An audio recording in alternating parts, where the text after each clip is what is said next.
Yeah, it was really exciting. After all these years of researching and trying to find some of these fundamental equations, I had found like some of the patterns early on, and trying to express them in mathematics.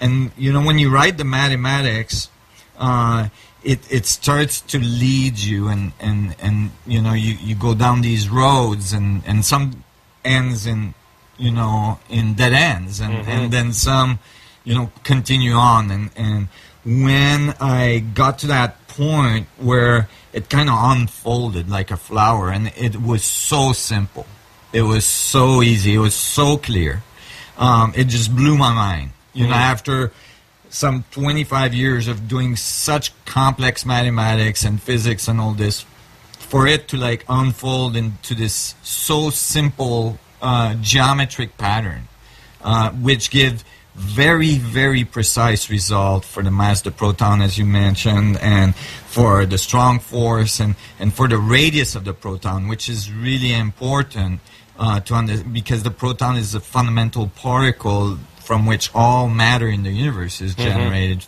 And so the measurement of the radius of the proton has been a big difficulty for many years. It's extremely small. You're talking in the very, very, very tiny particle, 10 to minus 13 centimeters.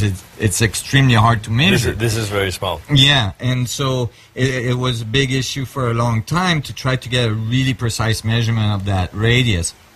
And from the theoretical mathematics I wrote, all of a sudden it came out, and it was very, very precisely close to the latest measurement that was done in 2010 at the time. And so I included that in my paper, that it was inside the margin of error of the actual best experiment we had at the time.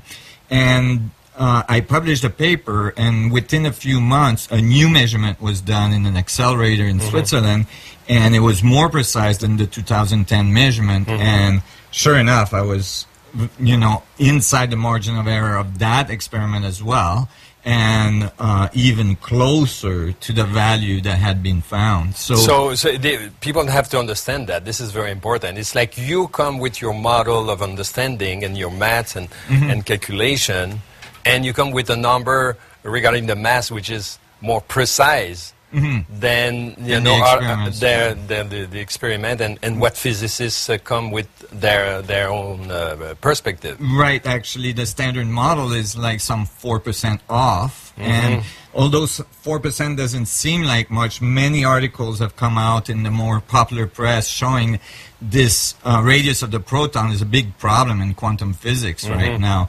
And so what's exciting, I mean, the prediction was an amazing thing for it to happen so quickly and be confirmed so quickly. But what's exciting is that, what does it mean, Like, what does the theory say? If the theory is correct, what does it mean? And in like a very overarching idea of the theory is, what it means is that everything is connected through this field of information that is at the base of quantum theory, like below subatomic particle, below everything. There's this field of information that we call vacuum fluctuations, that's occurring at the Planck level, which is super tiny. And is these little oscillators, and they're present everywhere in high density, everywhere in the space between us, the space between atoms, between molecules. And they are the relationship of these field of information is what produces the mass that we see as the reality we see all around us. And you come to that conclusion eliminating the strong force, right? Right. That's the... Yeah, that's the crunch. The crunch of the whole thing. Yes. And to eliminate the strong force, then you design a model where gravity and electromagnetic field are enough, but then it's like the proton has to be kind of type of a black hole or something. Do you want to explain that? Yeah, actually, the solution when I was writing it, first I applied it to black holes, cosmological black holes. So instead of Einstein described gravity as this this surface of space-time curving. Like if you were to put a ball on the surface of a trampoline, it would curve the trampoline, and any other ball would like feel attracted because of the curvature of space-time. Yeah, this graphic is very known. Common. It's kind of a classic one. Right.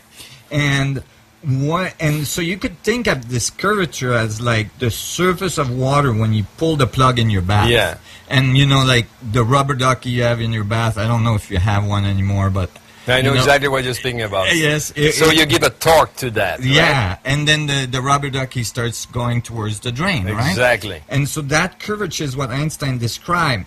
What I came to describe is that the field of space-time, like would be the water in the tub, is made out of little particles, you know, like the water particles in the case of the tub. And I calculated the water or the little particles, the little Planck fluctuations of that field, and it gave me the exact same answer. So it's like Einstein described the curvature, but this new idea describes all the little particle that makes the vortex. So it's the more fundamental structure of space-time, why space-time is curving, that emerge.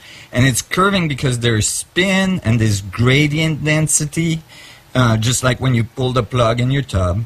And when you do that, all of a sudden, when I calculated and it... this is what we see on the screen now. This kind of torque and this kind spin. of torque and spin in the structure of space-time, just like water going down the drain. And when I calculated that, it gave the exact solution for gravity, like just as Einstein field equations, but in this case, built on simple fluctuations of the vacuum structure at the quantum level. So this is a new thing. It's gravity described with quantum objects, right? Absolutely. This is the bridge that Einstein was looking for, that we've been looking for 100 years, is that bridge between gravity at the cosmological level and quantum theory. And so all of a sudden I thought, wow, this could be quantum gravity. So then I applied it at the quantum level of the proton, the subatomic particle, and it worked out. It came out just right for the mass of the proton, and then I was able to predict the radius of the proton.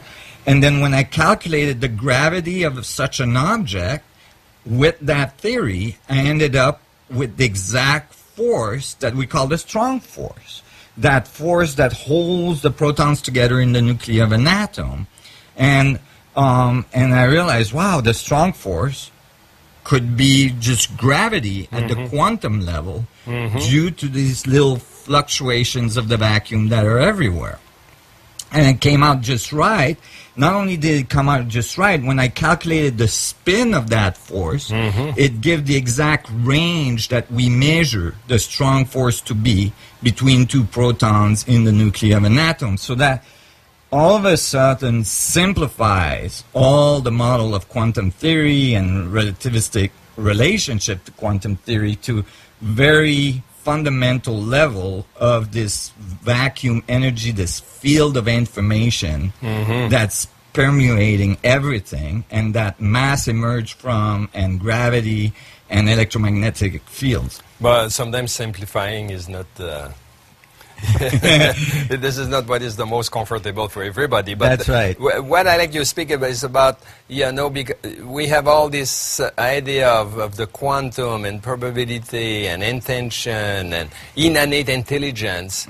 But what the way you carry on this concept is that the information now reside at the core of this torque, right? Can we say that? Absolutely. And basically everything is torque. And maybe we should bring some the slide for that. I don't know. Yeah, Mark. Some of the slides of showing the protons and the torque and the infrastructure. Yeah, for sure. We can look at it. You know, the way the equations were written, it's really remarkable. Actually, if we get the one on the proton where you can see the little fluctuations of the... Yeah, there it is. Okay. And, you know, you don't have to worry about the equations too much. Basically, those are actually very simple equations. They just describe the surface to volume ratio. And so basically I pixelated, they're voxel actually, because they're 3D, they have volume, but you can think of it as little pixels. I pixelated the surface and the inside, the volume of the object, and found how many there is on the surface and how many there's inside, and what is their energy value. So you could think of it as like, if you have these vacuum fluctuations everywhere, and basically the proton is a knot in the vacuum. It's like a little focus point, a little vortex in the vacuum in that region. All we can say about the proton is that there's a charge there. We know it's not like a billiard ball, right? So it's a charge in the vacuum. So then I calculated how much energy there is in that charge in terms of these Planck vacuum oscillators. And it turned out that it was exactly the mass of the universe, or the mass of all the other protons in the universe was present, you know, in terms of information in one proton. And then that, you know, like really talked to me of the holographic nature of reality, where good, where information is but imagine all this information present inside the proton in terms of the vacuum, but the surface limits how much the information can move across that boundary. It's like a bug rate. So then I did the ratio between the surface and the inside in terms of information, and I got the exact gravitational solution from that. Wow. And it was just remarkable. And now I see two things here. First is this,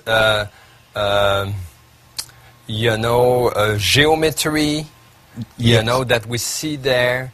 And I think, you know, it's pretty amazing, because that geometry linked with the tetrahedron kind of structure. Absolutely. So is it explained, because sometimes we speak about non-locality, you know, information. We had an experiment done a few times ago online, you know, and we were speaking about, you know, intention that is carried on in non-locality. Right. So now we can think that this geometry, organization inside the is the carrier of the information. Exactly. And now it makes sense how, like, really esoteric things that occurs, like, that seem magical, that seem impossible, like remote viewing or, you know, remote healing, all these things, you can start to see, oh, this could be the mechanism how this is possible. If all the information of all other things in the universe is present in each proton, and you had access to that because you're made out of protons, right?